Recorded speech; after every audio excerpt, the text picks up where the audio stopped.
எல்லாருக்கும் வணக்கம். நீங்கள் பார்த்துருக்கிறது ATOZ in தமிழ். நான் உங்கள் ஜெகதீஷன். வாட்ஸ்அப்பில் இப்போ தான் புது டேர்ம்ஸ் அண்ட் கண்டிஷன்ஸ்லாம் வந்திருக்கு. புது டேர்ம்ஸ் அண்ட் கண்டிஷன்ஸ்லாம் நீங்கள் அக்ரி பண்ணிங்கன்னா நீங்கள் வாட்ஸ்அப்பை யூஸ் பண்ண முடியும் அப்படிங்கிற மாதிரிலாம் சொல்லியிருந்தாங்க. ஸோ அதை பற்றின தெளிவான வீடியோ ஏற்கனவே நம்ம போட்டிருக்கோம். அந்த வீடியோடைய லிங்க்கை மேலே ஐ பட்டன்லையும் கீழே டிஸ்கிரிப்ஷன் பாக்ஸ்லையும் கொடுக்குறேன், செக் பண்ணி பாருங்கள்.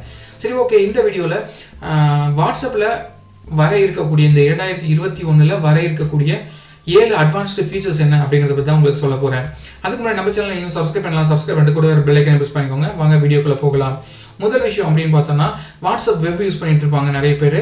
ஃபோனில் வாட்ஸ்அப் யூஸ் பண்ணுறது இல்லாமல் கம்ப்யூட்டர் லேப்டாப்பில் வாட்ஸ்அப் யூஸ் பண்ணிட்டு இருப்பாங்க. அப்படி யூஸ் பண்ணும்போது அதில் வந்து நாங்கள் audio call video call option கொண்டு வரோம் அப்படிங்கிற மாதிரி ஒரு தகவலை சொல்லியிருக்காங்க. முதல் விஷயம் இது.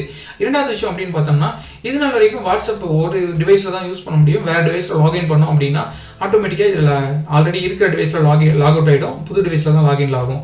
ஆனால் இனிமேல் வரக்கூடிய காலங்களில் மல்டிபிள் டிவைஸில் ஒரு ஃபோன் இருக்குது அப்படின்னா ஒரு ஃபோன், வேறு ஃபோன், அதுக்கப்புறம் வேறு ஃபோன், ஒரு கம்ப்யூட்டர், லேப்டாப் இப்படின்னு மல்டிபிள் டிவைசஸில் நாங்கள் வந்து லாகின் பண்ணி யூஸ் பண்ணுற மாதிரி ஒரே வாட்ஸ்அப் அக்கௌண்ட்டை டிசைன் பண்ண போகிறோம். இனிமேல் இந்த ஃபீச்சர் கொண்டு வர போகிறோம். அதே ஆப்ஷனை யூஸ் பண்ணி மல்டிபிள் டிவைஸில் multiple video call audio call ஆப்ஷனும் நீங்கள் வந்து யூஸ் பண்ணிக்கலாம் அப்படிங்கிற மாதிரி தகவலை சொல்லியிருக்காங்க. மூன்றாவது விஷயம் அப்படின்னு பார்த்தோம்னா, இதனால் வரைக்கும் நம்ம வாட்ஸ்அப்பில் வீடியோ அனுப்புகிறோம் அப்படின்னா அந்த வீடியோ டேரெக்டாக வந்து கட் பண்ணி தான் அனுப்பலாம்.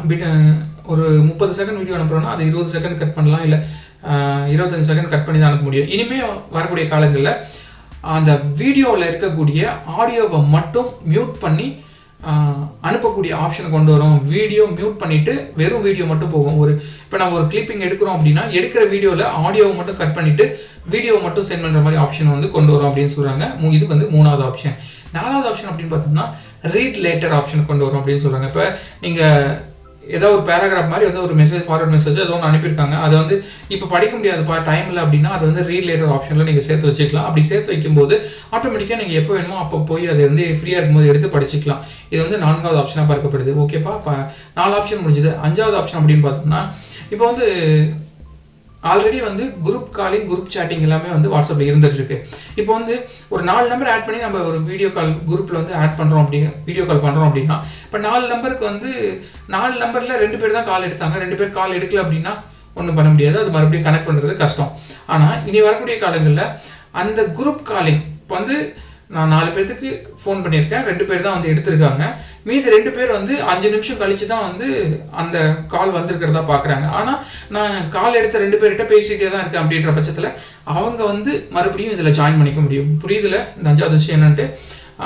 வீடியோ காலிங்கில் இன்வைட் போன உடனே அட்டன் பண்ணலினாலும் கான்வர்சேஷன் கண்டினியூவாக போயிட்டு வீடியோ கால் போயிட்டே இருக்கும்போது மறுபடியும் அவங்க வந்து ஜாயின் பண்ணிக்க முடியும். அது வந்து இந்த மாதிரி ஒரு ஃபீச்சர் வந்து கொண்டு வரோம் அப்படின்னு சொல்லியிருக்காங்க. ஓகேப்பா. 6வது ஃபீச்சர் பார்த்தோம்னா, இது நாள் வரைக்கும் வந்து பார்த்தீங்கன்னா 30 ஃபைல் தான், ஆடியோவோ வீடியோவோ எது இருந்தாலும் சரி 30 தான் வந்து அனுப்ப முடியும்.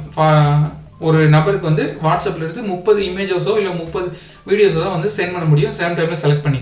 ஆனால் இனிமேல் வரக்கூடிய காலங்களில் அந்த மாதிரி லிமிட்லாம் நாங்கள் எதுவும் வைக்க மாட்டோம், அதை வந்து ஃப்ரீ பண்ண போகிறோம் இனிமேல் அப்படிங்கிற மாதிரி சொல்லியிருக்காங்க. ஓகே. அப்போ 7வது விஷயம் என்னென்னு பார்த்தோம்னா, இன்சூரன்ஸ் பாலிசி பற்றின தகவல்களை நாங்கள் வெளிப்படையாக வந்து மக்களுக்கு கொண்டு போய் சேர்க்கணும்.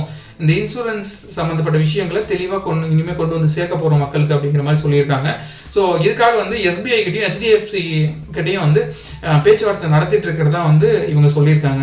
சரி, ஓகே. இந்த இன்சூரன்ஸ் பாலிசி மக்களுக்கு எவ்வளோ முக்கியம், என்ன ஏதுன்றதை வாட்ஸ்அப் தான் சொல்கிறாங்கனாங்களே, நம்ம அப்புறம் தெரிஞ்சுக்கலாம். ஓகேப்பா. வேறு ஏதாவது வீடியோவில் பெட்டரான கண்டென்ட்டோட வந்து உங்களை பார்க்குறேன். இப்போதைக்கு நன்றி, வணக்கம், பாய் பாய்.